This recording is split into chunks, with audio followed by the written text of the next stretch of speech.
తిరుపతి జిల్లా చంద్రగిరి నియోజకవర్గం పాకాల మండల పాకాలపట్నంలో మాజీ తుడా చైర్మన్ చంద్రగిరి నియోజకవర్గ వైఎస్ఆర్సీపీ ఇన్ఛార్జ్ చెవిరెడ్డి మోహిత్ రెడ్డి ఆధ్వర్యంలో మౌనిక నాయకుల సమక్షంలో శాంతియుత ర్యాలీ శనివారం సాయంత్రం నిర్వహించారు. వందే మాత్రం, ఉగ్రవాదం నశించాలి, జై హింద్, జై జవాన్ అంటూ నినాదాలతో ర్యాలీ నిర్వహించారు. కార్యకర్తలతో నాయకులతో ర్యాలీ సందర్భంగా మాజీ తుడా చైర్మన్ చెవిరెడ్డి మోహిత్ రెడ్డి మాట్లాడుతూ ఏప్రిల్ 22న పహల్గాంలో 26 మంది పర్యాటకులకు ఉగ్రవాద ముష్కరులు హతమార్చడం దారుణమన్నారు. ఆపరేషన్ సింధూర్లో మన సైనికులు 9 మంది ఉగ్రవాద స్థావరాలపై దాడి చేసి 100 మంది ఉగ్రవాదులను మట్టుబెట్టడం హర్షణీయమని తెలియజేశారు.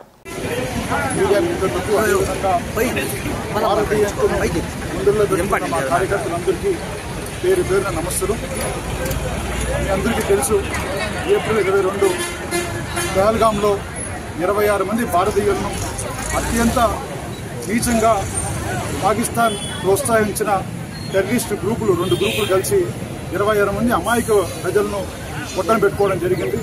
అదేవిధంగా ఎంతోమంది గాయాలవ్వడం జరిగింది.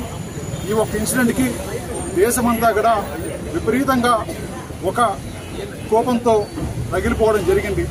దానికి ప్రతీకారంగా మన భారత ప్రభుత్వం అదేవిధంగా సైన్యం ఒక 4 రోజుల ముందు ఈ దుశ్చర్యకు పాల్గొన్న ఈ టెర్రరిస్ట్ గ్రూపుల్లో ఉన్న సుమారు 9 ప్లేసుల్లో 100 మందిని హతమార్చడం జరిగింది.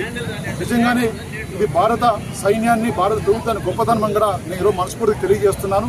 తప్పకుండా మేమందరం కూడా భారత ప్రభుత్వానికి అదేవిధంగా సైన్యానికి ఈ టైంలో పార్టీలకి, కులాలకి, మతాలకు అతీతంగా నిలబడతామని కూడా ప్రజలందరికీ తెలియజేస్తున్నాం. అదేవిధంగా ఎప్పుడైతే ఈ ఇన్సిడెంట్ జరిగిందో పాకిస్తాన్ ప్రభుత్వం ఒక టెర్రరిస్ట్ గ్రూపులను హతం చేస్తే వాళ్ళు ఏదో టెర్రరిస్టుకి వాళ్ళు ఒక మ్యానుఫ్యాక్చరింగ్ ఒక యూనిట్ లాగా ఈరోజు వాళ్ళ సొంత ప్రజల్ని చేసినట్టు మన క్రిస్టియన్ చర్చిలు కావచ్చు, ముస్లిం మసీదులు కావచ్చు, హిందూ టెంపుల్ కావచ్చు, స్కూల్స్ కావచ్చు, ఇలాంటి చోట్లంతా జమ్మూ అండ్ కాశ్మీర్లో దాడులు చేస్తున్నారు. నిజంగానే అత్యంత నీచమైన చర్య. తప్పకుండా మన భారత ప్రభుత్వం అదేవిధంగా మన సైన్యం ముఖ్యంగా దీనికి బలంగా నిరసన తెలియజేస్తూ దీనికి గట్టిగా దీనికి కౌంటర్ చేస్తారని కూడా నేను బలంగా నమ్ముతున్నాను, చేస్తున్నారు కూడా. తప్పకుండా ఇలాంటి దానికి మేమందరం కూడా భారతీయ జవాన్లు అక్కడ పోరాటం చేస్తూ ఉంటే ఇక్కడున్న ప్రతి ఒక్క భారతీయ పౌరులు కూడా జవాన్లందరూ కూడా మేము కూడా మీతో ఉన్నామని ఒక సంఘీభావంగా ఈరోజు జరిగింది.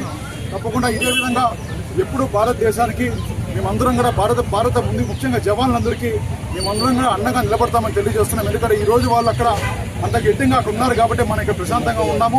తప్పకుండా వాళ్ళతో మేమందరం కూడా ఉంటామని ఒక మెసేజ్ కోసం ఇక్కడ రావడం జరిగింది. తప్పకుండా ఈ సింధూర్ కార్యక్రమం ఏదైతే చేపట్టారో నిజంగా దేశంలోని ప్రతి పౌరులు కూడా గర్వంతో ఈరోజు గుండెల మీద చేసుకుంటున్నారు. ఇదే విధంగా ప్రభుత్వం కావచ్చు, మన భారత సైన్యం కావచ్చు, ఇదే విధంగా మనకి ఎవరైతే వ్యతిరేకం చేస్తారో మన వేరే పాకిస్తాన్ ప్రభుత్వానికి, పాకిస్తాన్ దేశానికి ఇదే విధంగా సమాధానం చెప్పాల్సిందిగా చెప్తున్నారని ఇలాంటి కార్యక్రమానికి వచ్చిన ప్రతి ఒక్క భారతీయతను గుండెల్లో పెట్టుకున్న మా కార్యకర్తలకు, అదేవిధంగా ఇక్కడ వచ్చిన ప్రతి ఒక్కరికి పేరు పేరున ధన్యవాదాలు తెలియజేస్తున్నా.